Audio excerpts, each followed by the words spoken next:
Welcome, welcome everybody.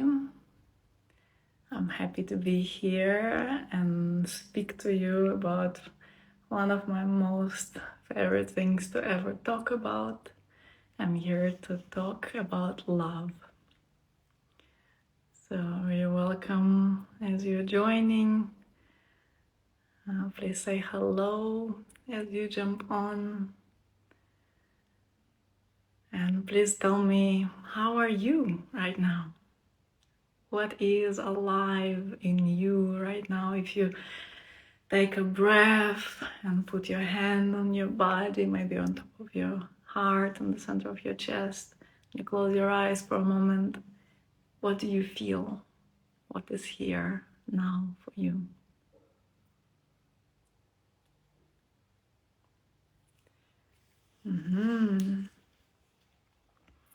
Hello from Slovenia, hello from Norway, hello Elske, hello Raluca from Romania, hello Lisa.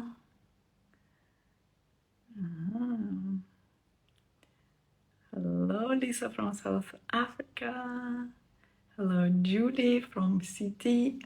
Love from Canada, from Texas. Yay! Martina feels love and gratefulness. So Heavenly Mind feels confusion and deception. All those feelings are totally valid and totally welcome. Hello from Florida, from Poland, from Sweden. Happy to see you too. Hello from France, Mariam. Mariam from Sweden. Beautiful. So great. Serenity vibe, feeling loved and cherished. Hello from Cabo Verde.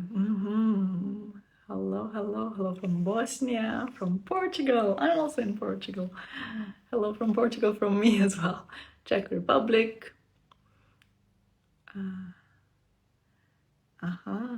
Someone is saying, happy to be here. Heartbreak today after your masterclass. I stepped back from a karmic union. Ooh. I hear that this is happening. Anxiety and panic for Lisa, and also someone saying dependence and anxious feeling. Okay, well, all of this is welcome. It's beautiful to feel our global community, and thank you for saying where you are, where you're at, and what is going on for you. All of that is welcome into our little moment in this virtual temple. So I want to speak to you about those steps that we go through in our evolution and evolution of our meeting with another beings.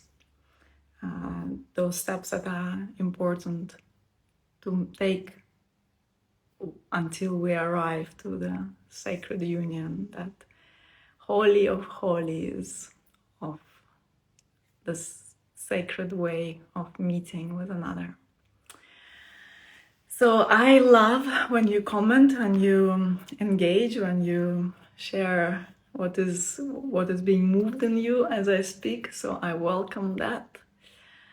And I understand that probably there are quite a few of you who've done the recent masterclass with me. So I'm really happy that you are here also tuning in. We've had a few days of going deep into all the things, the feminine heart, the path of the magnetic heart. And I know, someone shared, and I know that for some it's been so transformational. So basically already life has changed. And some quit their unhealthy relationships. I received quite a few messages about that. Others just understood what are the dynamics that they are facing right now and checked with themselves if they want those dynamics or not, and what is their responsibility in that dynamic. And others just shared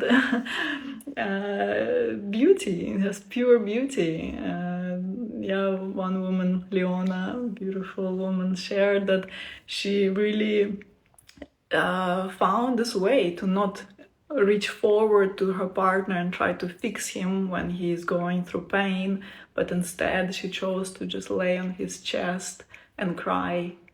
And instead of helping him and fixing him as she was used to, she just laid on his chest and cried, even when she felt the impulse to do something, to give him advice, to tell him what to do. And then everything shifted in a moment, and they found themselves in the most beautiful meeting they've ever had, with full orgasms, full beauty in their intimacy. So yeah, all of this is happening, and I want to also go deeper today into why those things are shifting and how they can be shifting, and how our own awareness, our own recognition of what is going on and what's the role that we play, it's a recognition of our own power. Yeah, when we recognize the power that we have that can change anything, then we are taking a huge step towards this profound way of meeting each other in a sacred union. So I will answer your questions also towards the end. So I see some questions coming in right now, but let me go right into where I want to go with you, and then in the end we can touch on the questions. So what usually happens in most relationships is that we are looking for perfection. And we cannot deny that this is true. Yeah? Because what happens is that you come together with someone, and then it may be like, oh wow, finally this person is different. Oh wow, finally I feel seen in a new way. And then as time goes, a couple of weeks pass, months, a few months. After a time, then things start happening. Yeah? Things start popping up. And you're like, oh, wait a moment, yes, this is really nice, and really nice qualities that I feel in this relationship, but also there's a lot of things that I don't like. Yeah, anybody experience that? Let me know. So, and then we're like looking, and I was like, wow, but I did think, oh, you're not who I thought you were. And then you realize that you were kind of in a relationship with a potential, not really with a real person in front of you.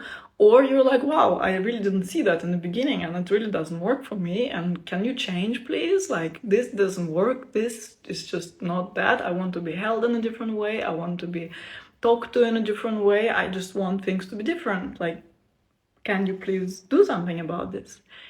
And so what is happening in this stage, it's this stage of a relationship, yeah, where we are really in this relational way. We are trying to relate to each other, but then there's a lot of you. There's a lot of things about this other person. So it's like you are looking for perfection in this other person. You are looking them to be somehow better so they fit you better.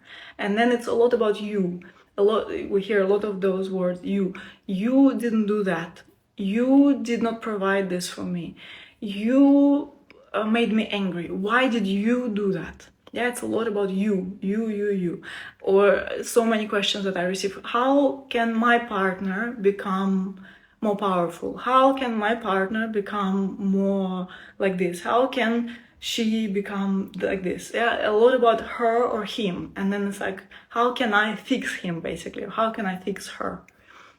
So all of this tells us that there's a search. There's a search for perfection.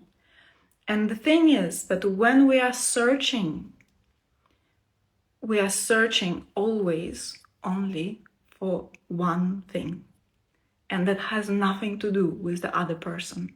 When we are searching, and especially when we are searching for perfection, it's immediately a pointer that we are searching for ourselves. Because there's only one perfection that is possible. This perfection is in the self. It's in recognition of the self. Whenever you are invested in trying to create that perfection outside of you and trying to fix or adjust somehow your partner, or an ideal partner, yeah, or desired partner, it's always about you. This is always this arrow. Like whenever you hear yourself in your dialogues with your partner, you speak about you, it's all directed towards them. Immediately, it's an arrow that's pointing back at you. And this is an invitation of those relationships to look inside and find yourself, because while you're searching, you cannot love. When we are so invested in the search, there's no space for love. There's so much energy goes into that search. It's not possible to love from search. There will always be some kind of hesitation, there will be a doubt, there will be comparison, there will be checking, you will be comparing, is he good enough like my father? Yeah, you will be comparing like this. Is he giving me what I needed my father to give me? Childhood projections. All of those things, yeah, like looking at the other and trying to find ourselves. So this is the phase when a lot of karmic, what I call karmic relationships come, because karmic relationships are brilliant for helping us find ourselves, because through trial and error, we eventually like get burned so much, and we have such huge heartbreaks and so much anxiety and so much pain that there's nothing else to do but to look inwards. Because when you're looking at all your partners in your life, let's invite them for a moment here. When you're looking at all those partners, and you may go like, wow, okay, well, with lots of partners, I had very similar dynamic. With some partners, I had very different dynamics. Some partners were really reminding me of my mother. Some partners were really reminding me, like totally behaving like my father, challenging me, criticizing me, or suffocating me with attention. Yeah, all those things, like you can look, but then still, all those partners had something in common. All those partners had one thing in common. What is that thing? What do you think? That thing is you. Yeah. So you attracted all those partners so that they show you you.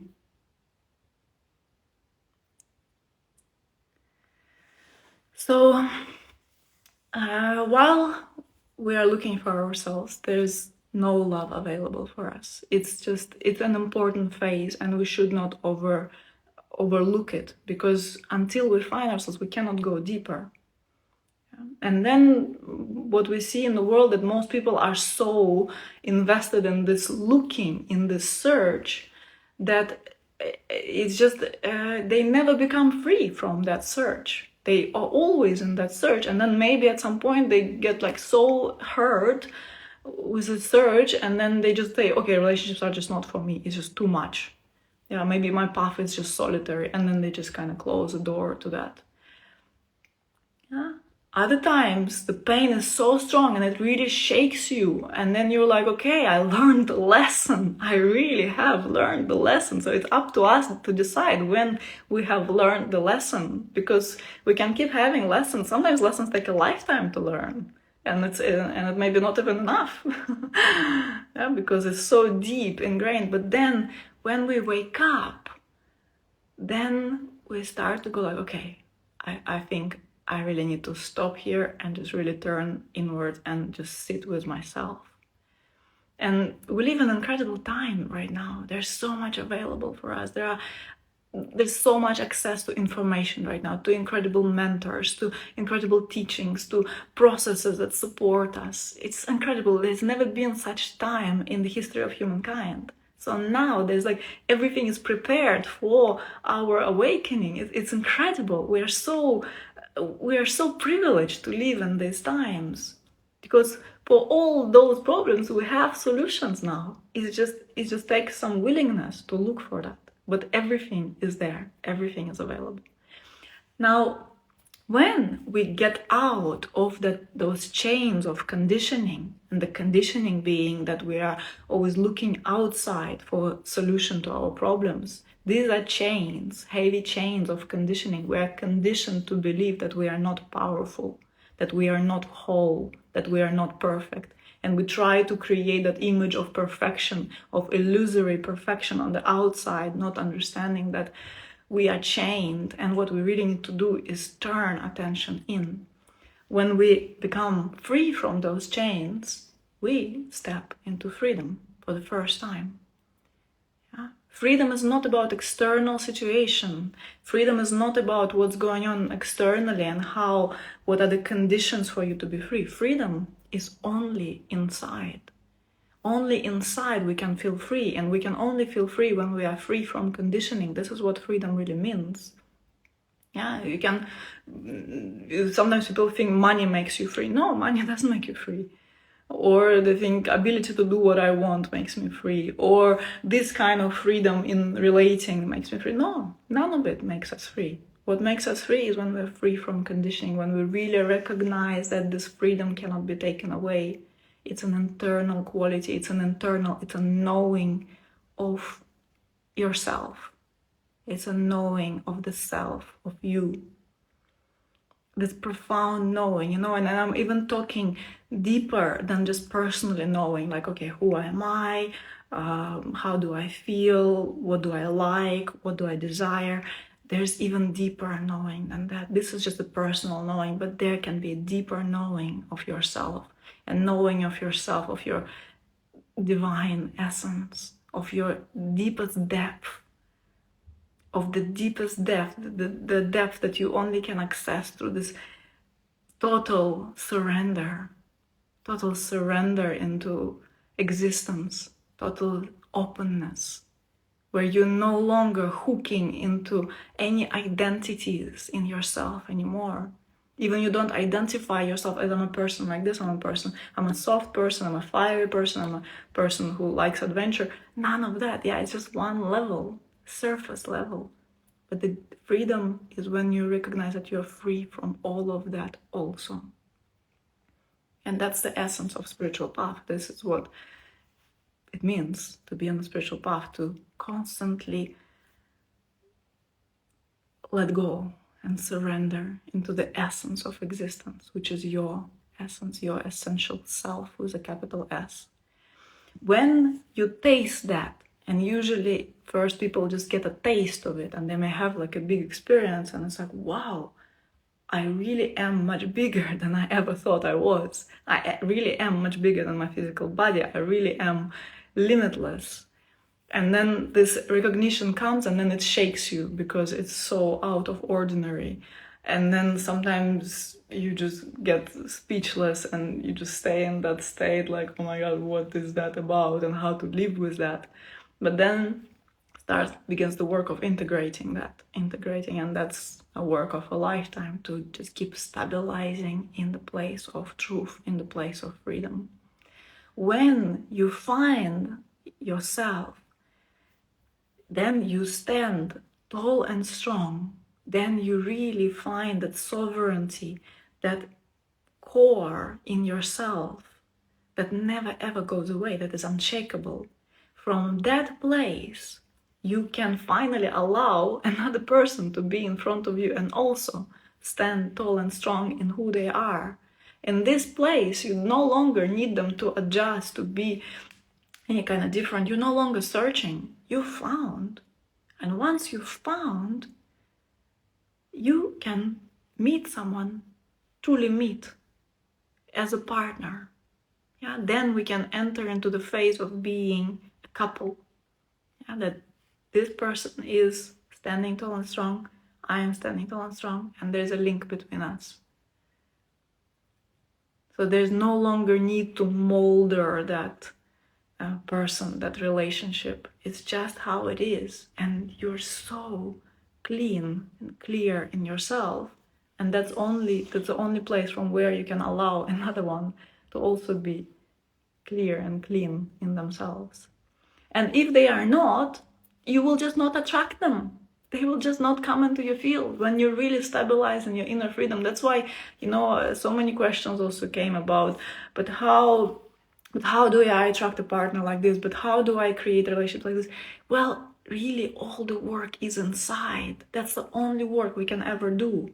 There's no recipe that you behave like this and you show yourself like that, and or that you approach the person like this, or you tell them this kind of thing, and that will actually make you a magnet for a next level relationship, a dharmic relationship, like what I call.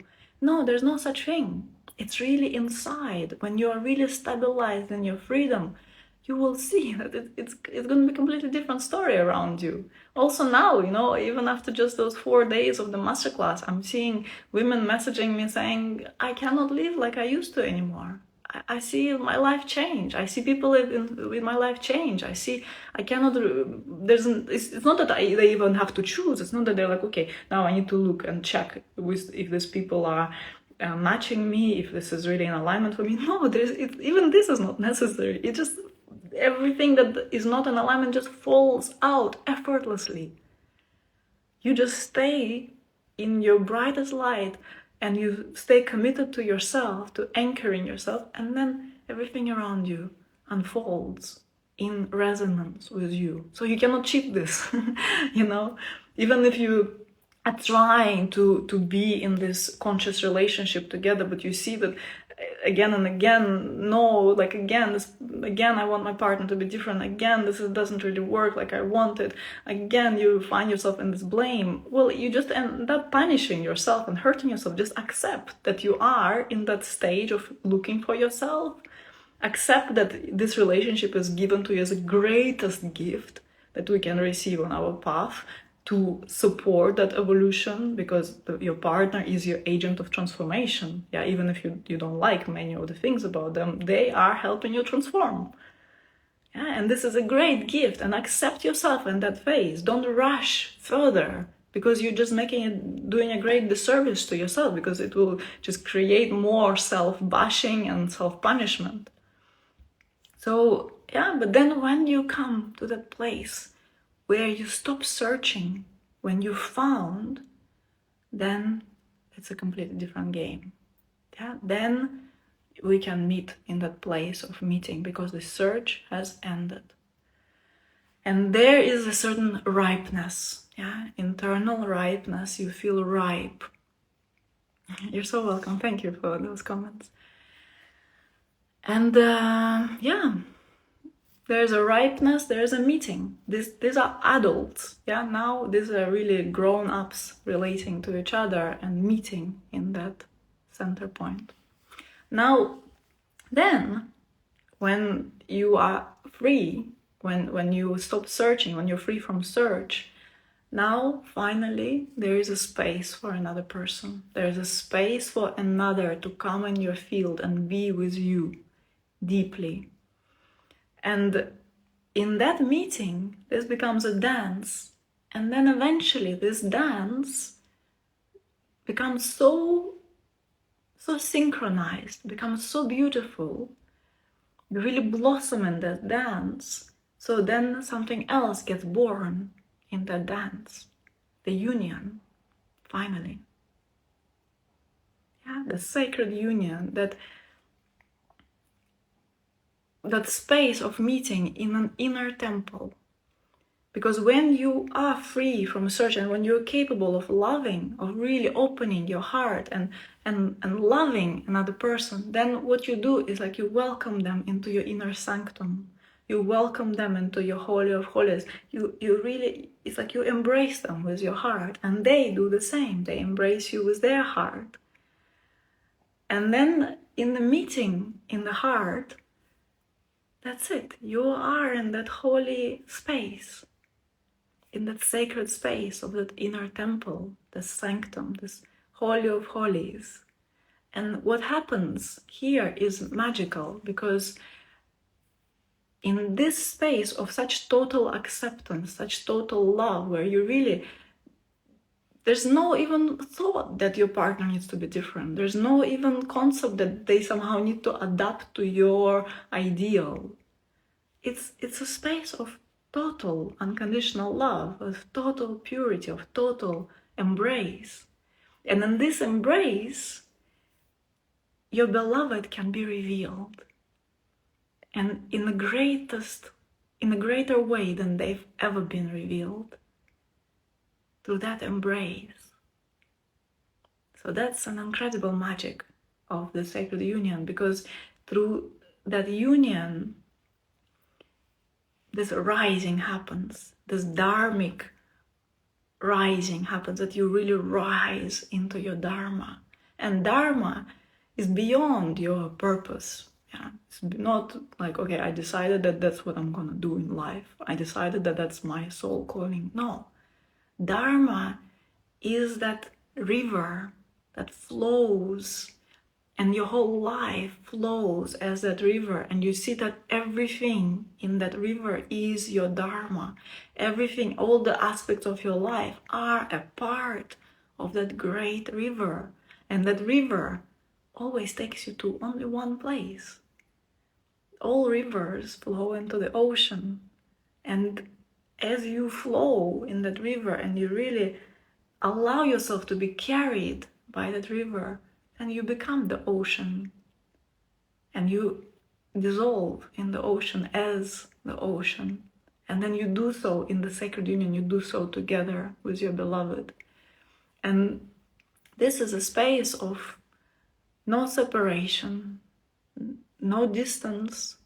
It's a space of merging, and eventually even there's nothing to merge, because it's like it's a continuous song. You know, you start the song and he continues the song. She thinks, he says. He envisions, she already creates. Yeah, it's this total unison of being the one organism.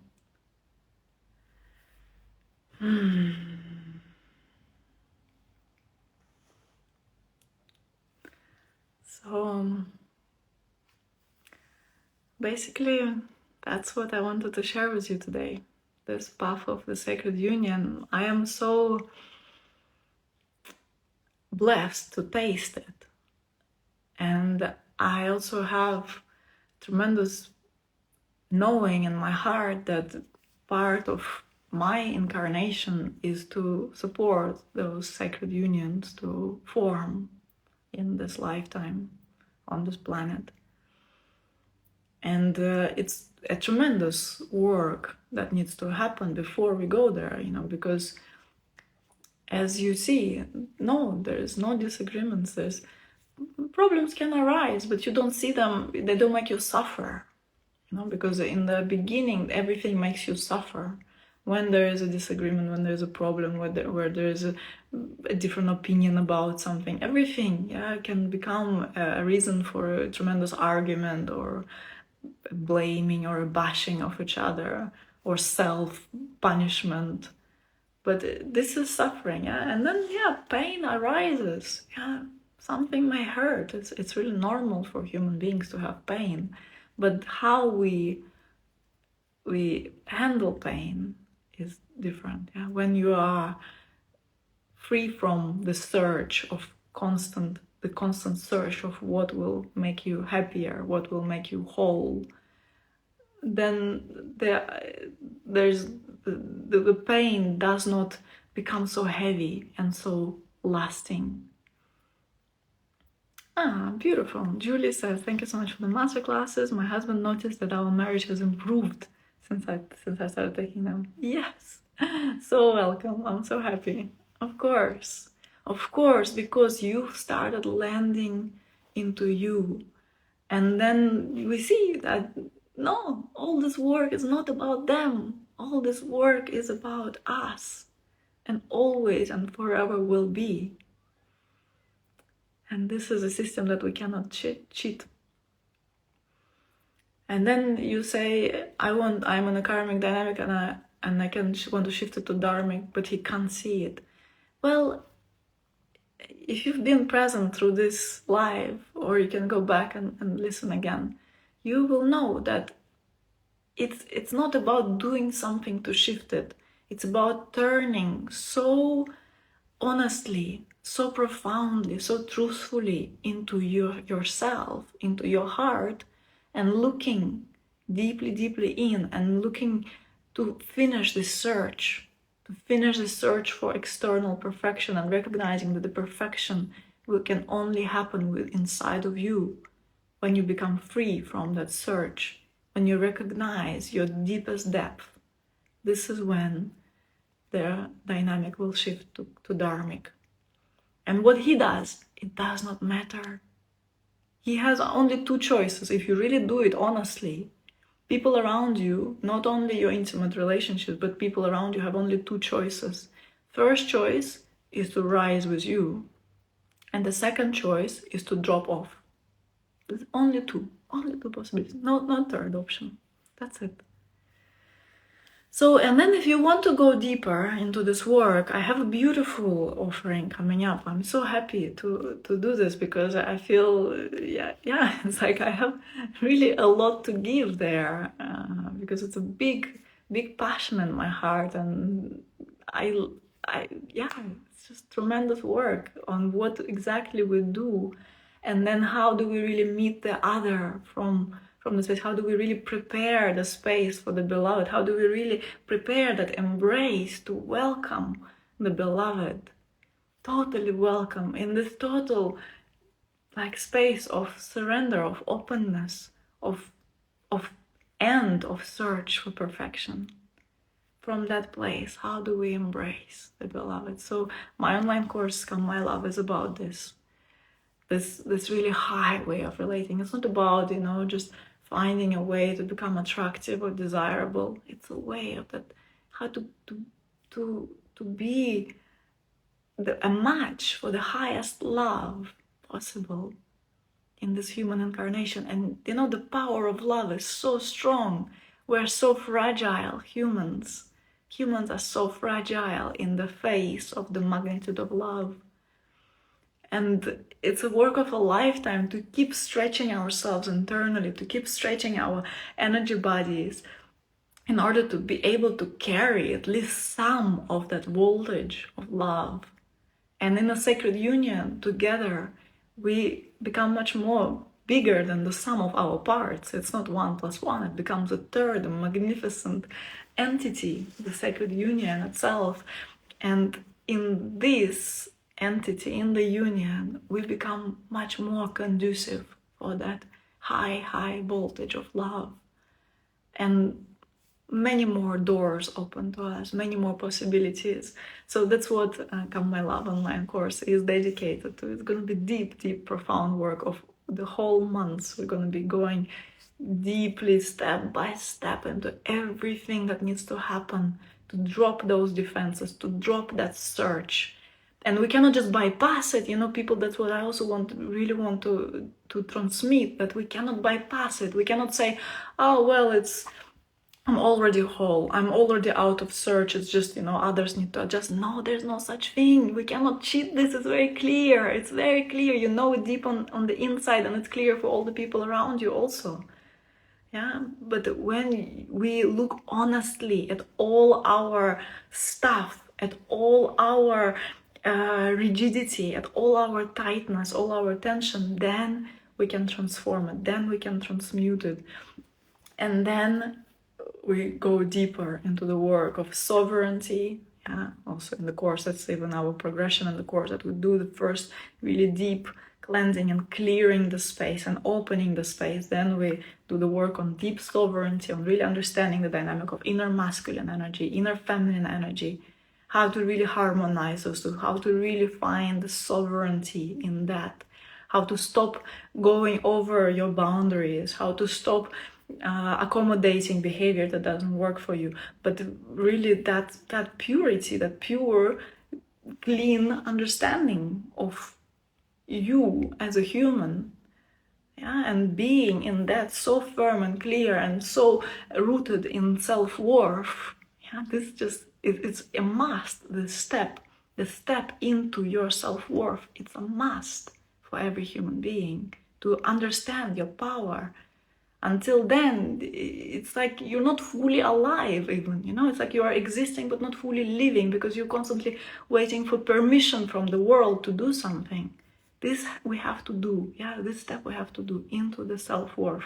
And then from that place, the heart can crack open and create the space for the beloved to reveal himself. In this case, it's specifically for women. And with a feminine know-how, with a know-how of the feminine energy, how does a feminine energy do it?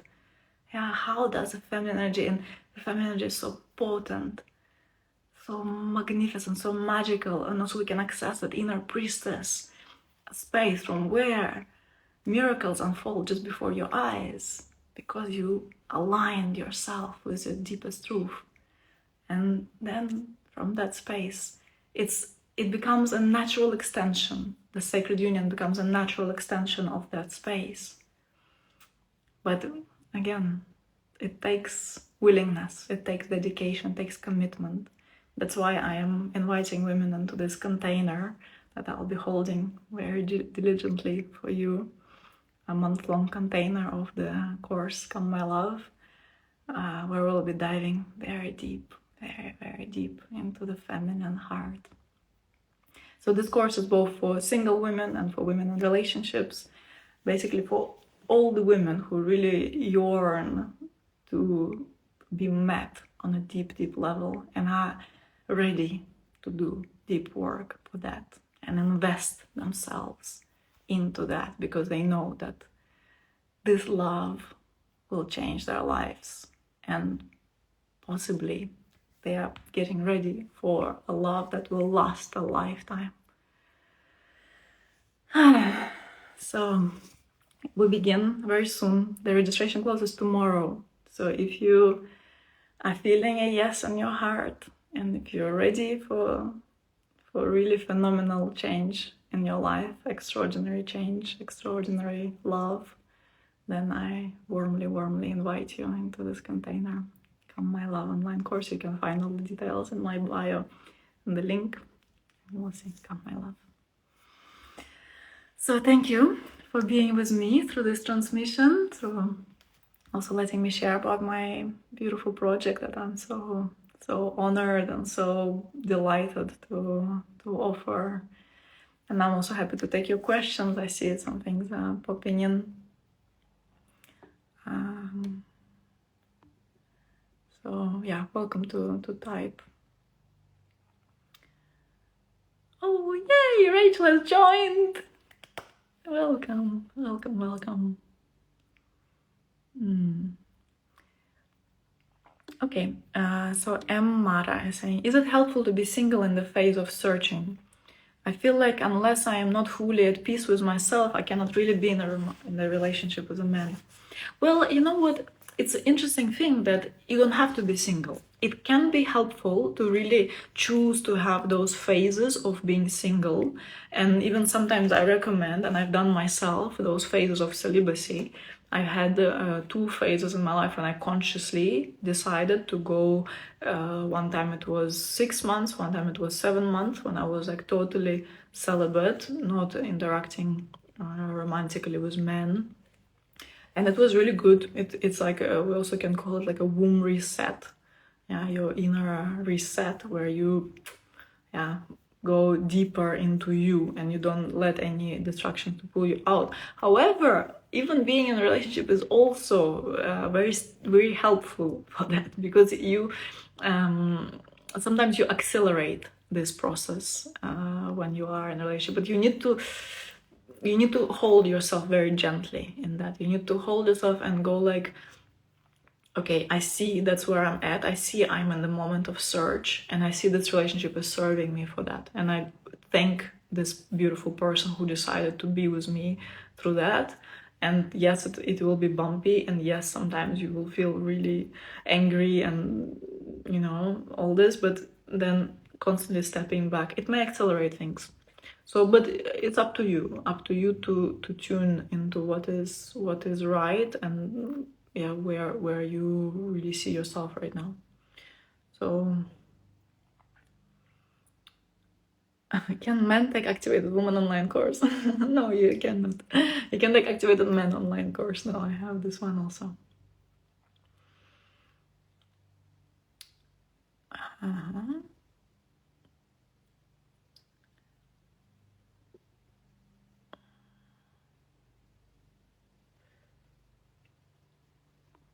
Okay, so I think there was more. If I offer one-on-one sessions, I offer processes, like I offer immersions The minimum commitment is 3 months. So you can reach out and my team can explain what it is about. So, okay, you can repeat more questions because I think there are more things up there, but let me look at the more recent ones. Yana, what do you do if me and my partner are not compatible in intimacy? We love each other so much, but we simply cannot find the balance for years. Any advice? Love from Lisbon. Ah, hello, Lisbon. Love from the south. Well, being not compatible in intimacy may mean different things. First, it may mean that one of you just has some trauma and some fear to open up to intimacy. It may mean that there is shame to really open up and to really embrace intimacy with the other person.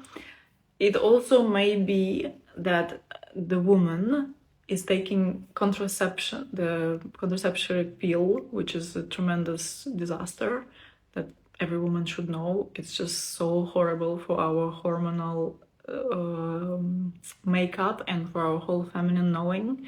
So that may also impact very negatively the intimacy. And the third can be that there is, like on the level of smell, like your bodies don't recognize each other on the level of smell. Usually it's number one, what the first thing I said, that there is trauma that creates shame and distance and inability and fear and inability to open up fully. Usually that's number one, what I see. But then also, yeah, can be other things, what I said, and also can be that basically just your immune systems are not very compatible. So because how we choose each other on a physical level is by smell. Yeah? When your immune system recognizes that the immune system of your partner is compatible, which means, nature programming tells us that you can create healthy offsprings together with this person. Yeah, then boom, then you're drawn to each other. If not, then it may be just not a match on this level. So nature is not kind of supporting.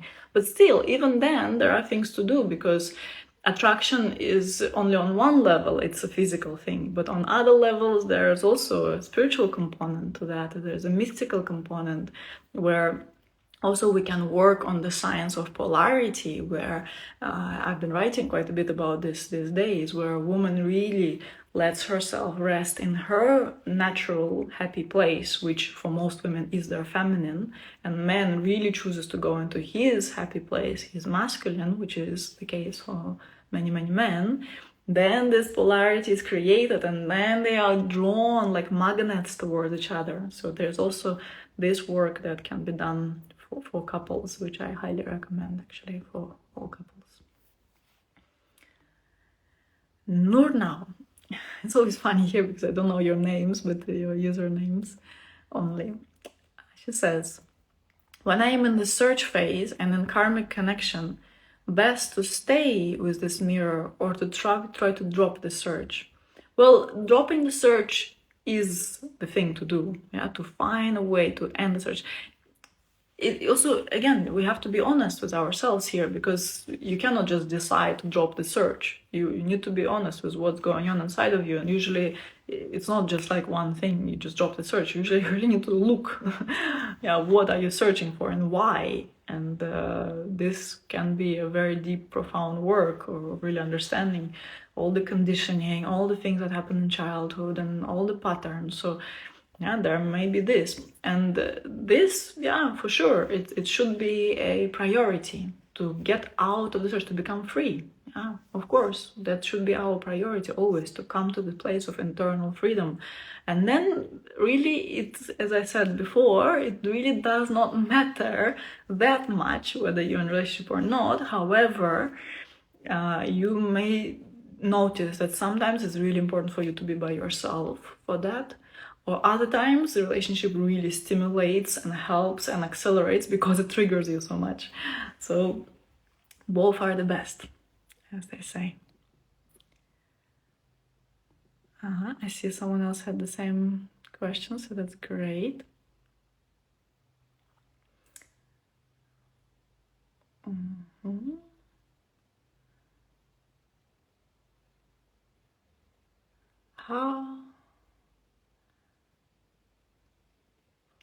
What about when he sees your longing for more as a threat?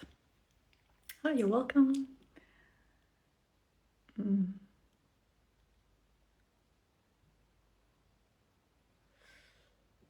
So,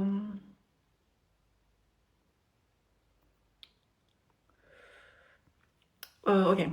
What about when he sees your longing for more as a threat? Well, do you see it as a threat? Let's start here. Do you see it as a threat? Are you scared of how much you can actually desire? And the thing with the desire and the longing is that it's only one piece of the puzzle. Yeah? The longing is like there's a surface level desire and longing for more, what you're saying, because I think you're speaking about this desire, like you want more and more and more love, more sex, more connection, more. And it's a desire. Then the counterpart to that is gratitude. So they're like twin sisters, looking a little bit different. But remember the gratitude and the longing as well, and see how they coexist. And that with one breath you're grateful, with inhale you're grateful, with exhale you're longing for more. Inhale gratitude, exhale desire. So it's really together. They have to be together. If you're only focused on desire, you will also feel miserable, and you may end up noticing the places where you don't have what you have and on the places of lack. But if you, with one in-breath or with one breath, you focus on gratitude, then you remember that you are full. You already have all those things to be grateful for in your life, and they deserve all your focus. Now, then, there is a completely different story with longing that is much more profound. The longing that is this place of yearning, is a place of openness, is a place of just feeling that actually if you really let yourself sit with that desire, you end in that bottomless space where you're just yearning and you're longing, and there's no end to that longing. And you're just longing for the sake of longing itself at some point. And you open through that longing, and through that openness, you meet yourself. Because that's what you understand, that that's the only thing you've ever been longing for. Yeah, the search again, yeah. Because sometimes desire can be like a search, yeah, need for more, searching for more. But then when you recognize it, okay, it's my search for perfection. What is perfection? What is this perfection you're searching for? This perfection is God. And through your longing, you go directly into the space of God. You go directly in the space of eternity. And you just rest there, you open there, and you cry, and you just make all sorts of sounds, and I'm forgetting the sound of the whales, yeah, this yearning. You can hear the yearning and the sound of the whales. And all animals, actually, when the dogs are howling.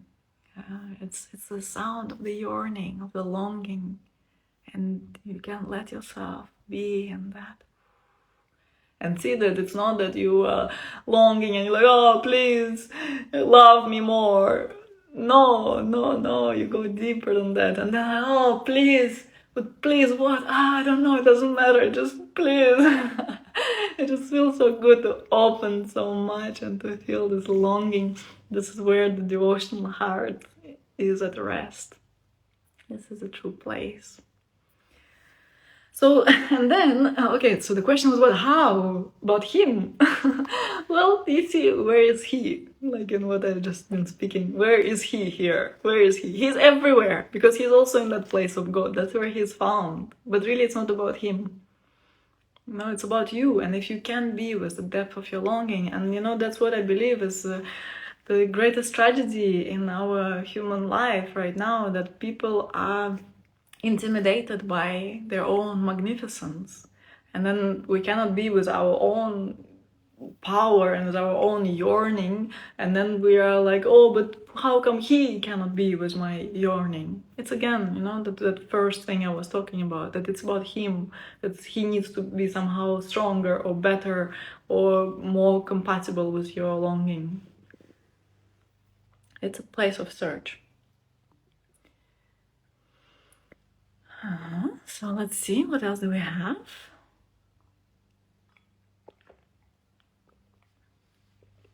How to know if we're in the right relationship for us?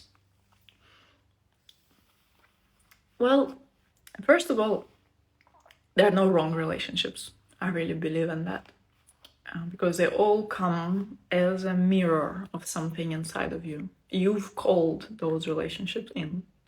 So that's why they come. And they are either showing you something or teaching you something or supporting you in becoming someone. Usually all of it together.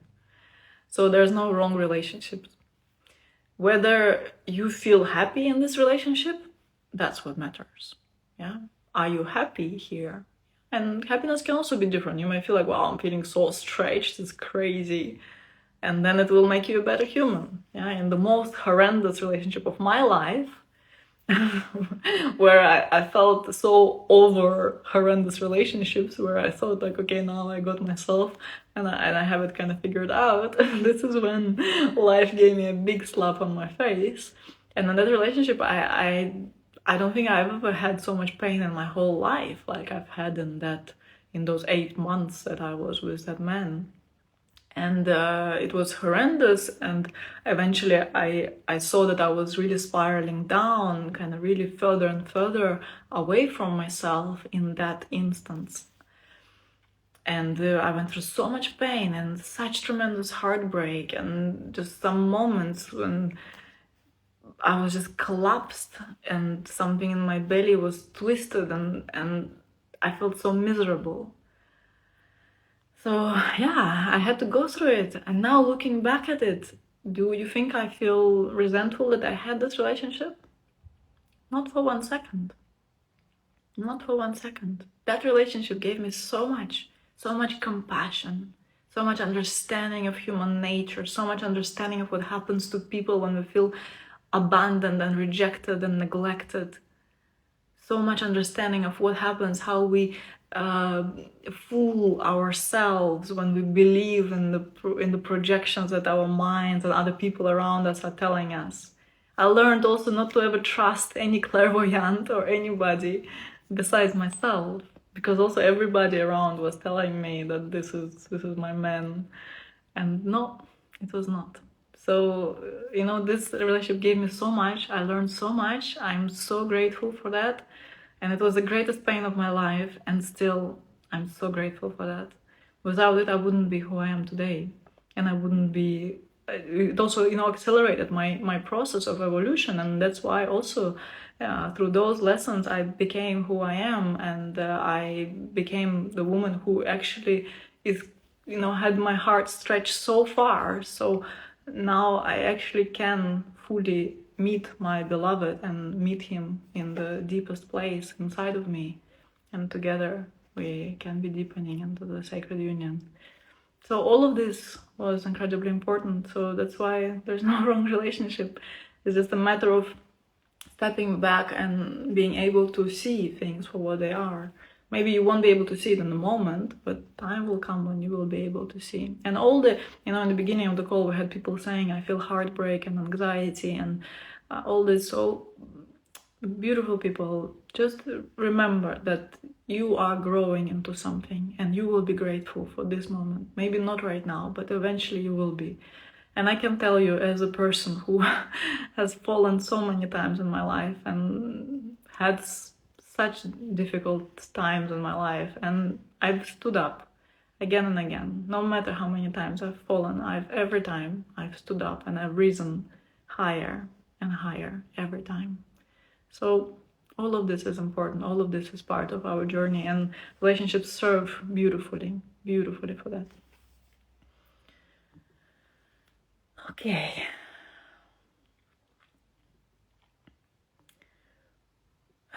I love all those random questions. We stay focused, people. We have a topic here. So welcome. Thank you.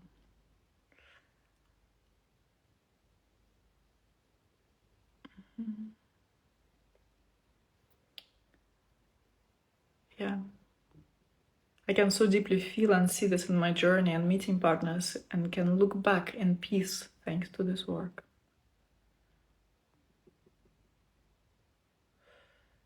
What would you do if you were feeling a sacred union but with physical distance, anxiety, overwhelmed one partner and the other pulls away and ghosts instead of embodying his love? Does it mean it wasn't sacred union? Yes, it means it was not sacred union. This is not sacred union, what you're describing. Yeah, these are games. Yeah, these are games that are, yeah, could be game, like unconscious game that we play to fill in holes inside of us, like certain roles we take for that, and also unhealed wounds. Yeah, just those unhealed wounds are coming up, and then they want to be seen, and they want to be cleared, and this is, yeah, the work. This is the work. So they show you that, and this is beautiful, because we need to see them. We need to be honest about our holes inside. We need to be honest, people, because we see now in the world so many horrendous things happening because people are not looking deep enough and then projecting stuff externally. So this looking deep is important. It's a calling for that.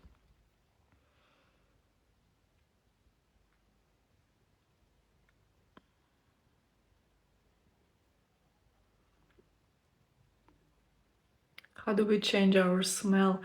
Well, the smell, because earlier I was speaking about how we can be incompatible because of the smell, because smell communicates our immune system, and actually you cannot change it. I mean, of course, you know, if you like, there can be this kind of smell that is just about like unhealthy system that like signals that just there's some disharmony and imbalance. So it's actually doing deep inner work on healing wounds and healing traumas. This is what needs to be done, and that actually changes the smell. When we are constantly in the process, when we are constantly flowing, our energy is moving, we also smell well. But if there is a very heavy, very distinct smell, it means that there is some stuckness. But that deepest smell, like the smell that really is a carrier of our immune system, that we cannot change. This is just how nature created us.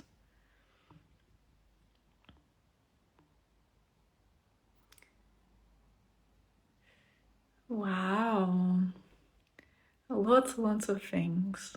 Lots and lots of things, but not so much on the mind.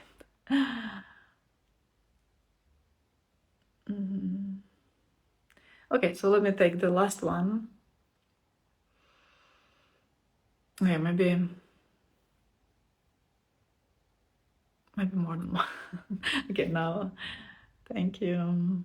You're welcome. How would I... Okay, maybe I will finish with this one. How would I sum up the sacred union? But before that, let me see, what else do I have?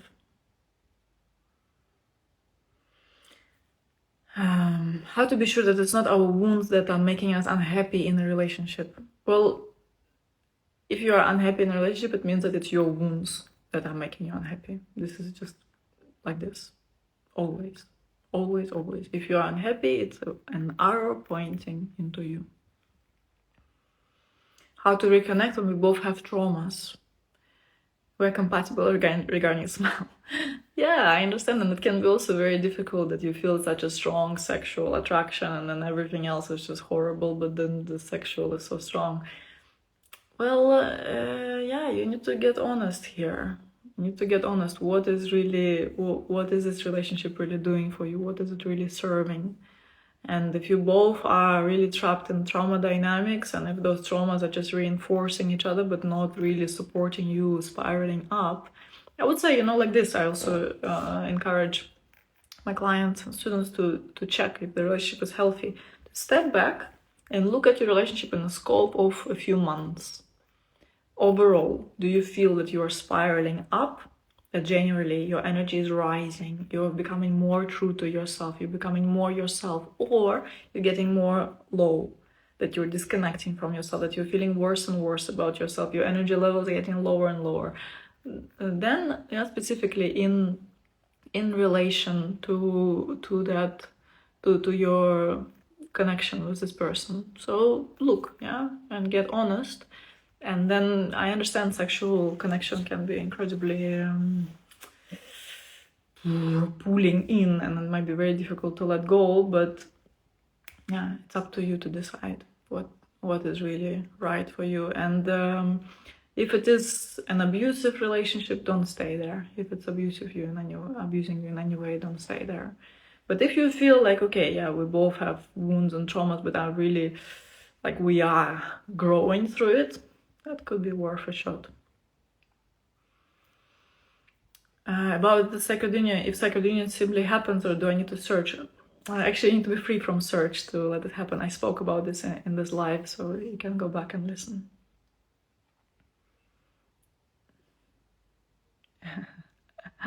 My hair! Thank you for this compliment. Well, first of all, it's my genes. My father has really great hair, but I also do certain things that I keep my hair very very healthy. I'm thinking to maybe make a masterclass one day about this. Let's see. Okay, beautiful ones. I think I will wrap it up with how would I sum up a sacred union, and I will say that sacred union is a place of meeting each other so intimately, so profoundly, where there's no expectation, where there's no desire to change each other, where there is a simplicity of being. And in this simplicity, something gets born. And this is more than the sum of the parts of two people who are meeting. So it's an entity, we can say. It's a being of a profound embrace, of an eternal embrace, where two souls find each other and rest there. And then in this being, in this union, they get revealed. The hearts get revealed in the most profound way than they've ever been revealed. And this union becomes also a landing platform for tremendous voltage of love, of the divine. That's what I mean when I say love. The highest love is the grace. It's the divinity. And then in the sacred union, there is this landing platform for the truest, purest love. And we become incredibly conducive for that love and incredibly powerful to be able to hold that love. So this is a sacred union. Sacred union is a product of freedom. It's a product of tremendous love. This is what sacred union is.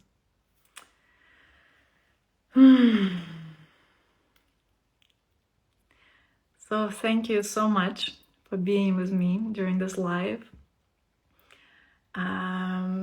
It's been potent, it's been rich, so you're welcome to go back. I will save it, you can listen again. Thank you so much for all your support, your kindness, your love. It really means the world to me, each and every one of you who hears me, with whom we can talk on this level. It's a gift. You are a gift, and I am grateful for you.